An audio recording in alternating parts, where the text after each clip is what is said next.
A lot of unknowns here coming into the race with a newly repaved and reconfigured track, but you guys still find a way to end up on top. Talk about the team's performance today and answering those challenges. It was a challenge for sure. Obviously, coming here with a tire that was unknown to us, and I think Goodyear did an absolutely amazing job picking and determining what tire we needed to bring here.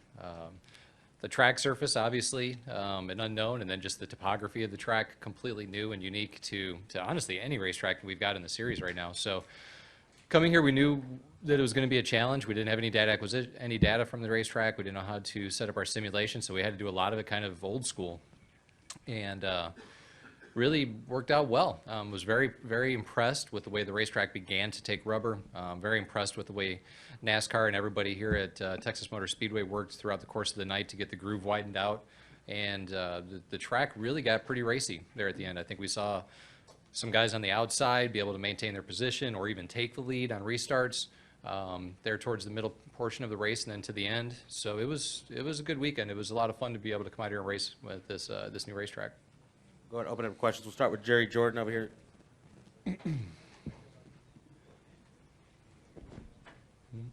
Jerry Jordan, kicking the tires.net, PRN. Hey, good strategy call to have Jimmy spin in qualifying so you can start on new tires from the back. Yeah. Didn't work so well a couple weeks ago, though, did it? Just talk about your run, or his run coming up through the field and getting to the front. Yeah, we honestly felt we had a good race car all weekend long.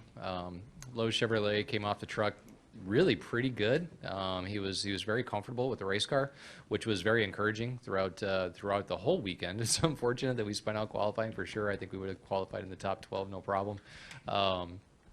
But to come from the back, we knew it was going to be a challenge, but we did have the opportunity yesterday to get into some traffic and pass some cars, or at least follow right behind him. And he was very complimentary of the race car yesterday. So at that point, I was like, okay, we'll be able to get up there and navigate through the first 15 cars, let's say, and try to get into the top 15. And it happened in pretty short order. So I was very, very pleased with that. The thing that changes that's very difficult for people to understand is once you get yourself up into that top 10, top 5 range, the handling characteristics of your race car significantly change. And to be able to tune your car to stay up there, you have to stay up there. And if you fall back in traffic after you've made an adjustment to your race car so it can go faster up front, it can really be a problem. You never get back up front. So we had to kind of tiptoe our way through until we felt like that the car was where Jimmy wanted it and the track was really starting to widen out.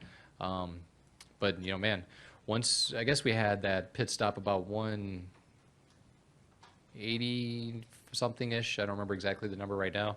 And Jimmy was very, very complimentary of the race car. And from that point on, it was gangbusters. Down the front, Bob. Bob Pockris, ESPN. Chad, I know you pride yourselves on preparation and being able to figure things out, but how much of this today is Jimmy Johnson and his ability to adapt to the unknown and just enjoying being able to drive on a slick racetrack faster than other people? I think it's a little bit of both, obviously. Jimmy's obviously amazing. There's no doubt about that. I would never, ever downplay the ability of Jimmy.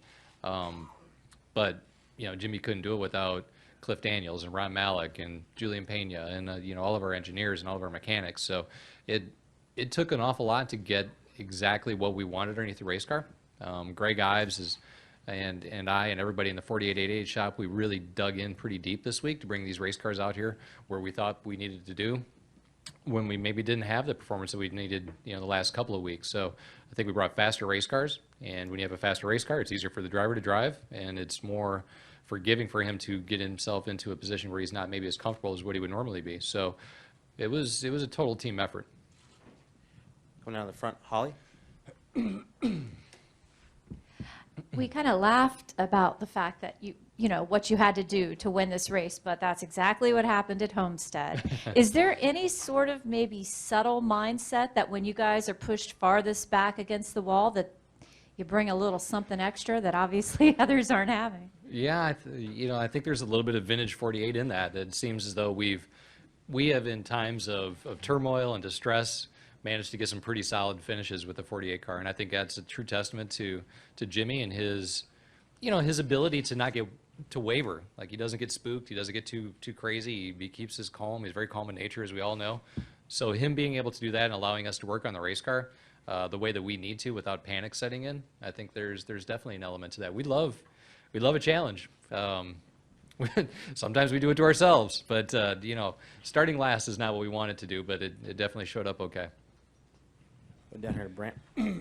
Brant James, USA Today Sports. I think you used the phrase you had to go at it old school in Yeah. preparing the car this weekend. How enjoyable is it for you and your guys from the mechanical side of it, where you've got to figure it out really quick, kind of from scratch, and then you can give that car to Jimmy, where he can be Jimmy at Texas at the end of the race and do what he's done here so many times? That was pretty cool, right? I enjoyed it for sure. Some of my engineers didn't enjoy it a heck of a lot, you know, because they're numbers guys. They want to know exactly what's going on and how to tune the car, and it's challenging for everybody. But you know, honestly, it was a lot of fun for us this weekend. I love going to new racetracks. I think it's fun. I think it's a challenge for everybody, especially when you throw in things like a different tire and different race strategies and different race cars, because these cars are completely different than last year. So there's a lot of unknowns coming into here. So I enjoyed it. I had a great time, obviously. Any other questions for Chad? We'll come back here to Bob. Bob Hockers, ESPN. Dale Jr. had said earlier this week that they had felt a little bit off as far as just, you know, being a tick behind Yeah. maybe some of the other teams that they had been losing to. But Chase has been running well. So I was just curious, how far did you feel behind? And if so, how far have you felt behind the other teams this year? I think that we have been a bit behind, but not a lot. It's amazing how much a small adjustment can change what it is that you need to do. You know, I can't speak too much off on behalf of the 88 completely. I know that we worked really hard this week, Greg and I did, to get our race cars closer together, better prepared to come to the racetrack. But honestly, if you go back and you look at Atlanta, man, we're one pit road speeding penalty away from running in the top 5. If you go to California, you don't wreck on your third lap, you got a much better race car than racing in your backup car.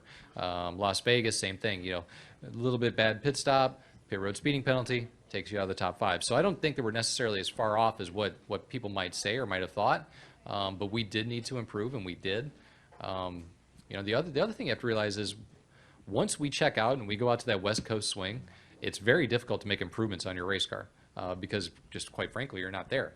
We don't get to see them. We don't get to work on them and get our hands on them. So it's a challenge. So getting back to Charlotte, leading up to Martinsville, and after Martinsville, gave us an opportunity to get to work on our race cars and make them better.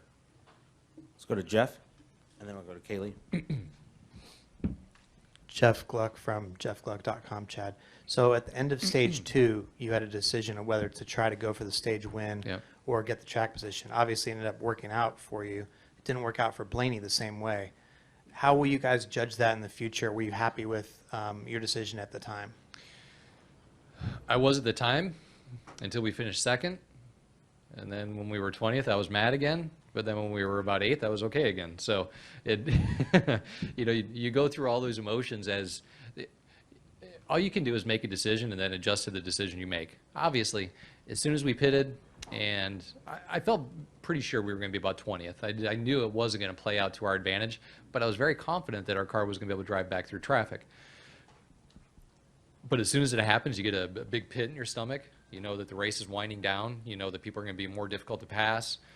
All of those things start to sit in. So yeah, I was second guessing myself tremendously until, you know, we got up closer to the front and we were able to make it happen. So all in all, it was a great points day for us.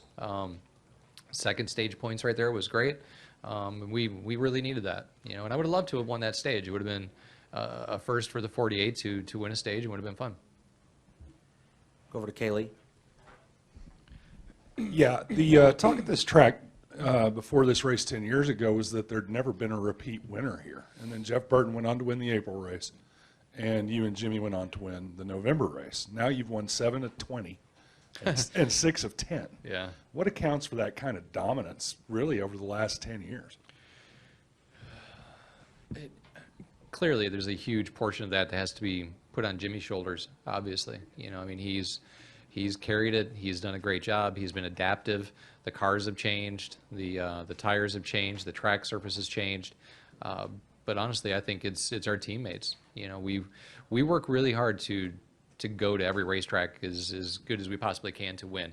The other thing that's unique about this racetrack is it's 500 miles. And I think that falls into the conditioning of Jimmy. I think it falls into our tempo for the 48 car. We're typically a second half team. We like long races. We like, you know, can't wait to get to the 600 in Charlotte in a couple weeks. So we like long races. It's always been our strong suit. So I think that helps. Any additional questions? All right, Chad, thank you very much. Congratulations. Thanks. I've got one in the press box. Sorry. Go ahead, Reed. Yeah, Reed Spencer with NASCAR Wire Service. Chad, Jimmy said after the race that that he wasn't getting fluids in the car. Was there a malfunction with the system there? Yes, sir, there was. Be frank, I don't know what that is yet.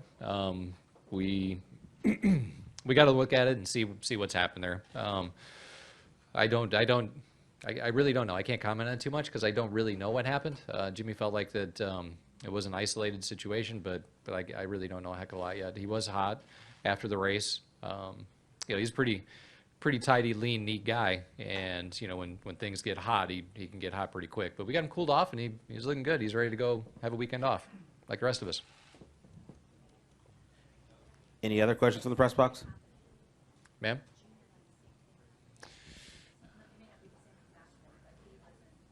Yeah, I don't.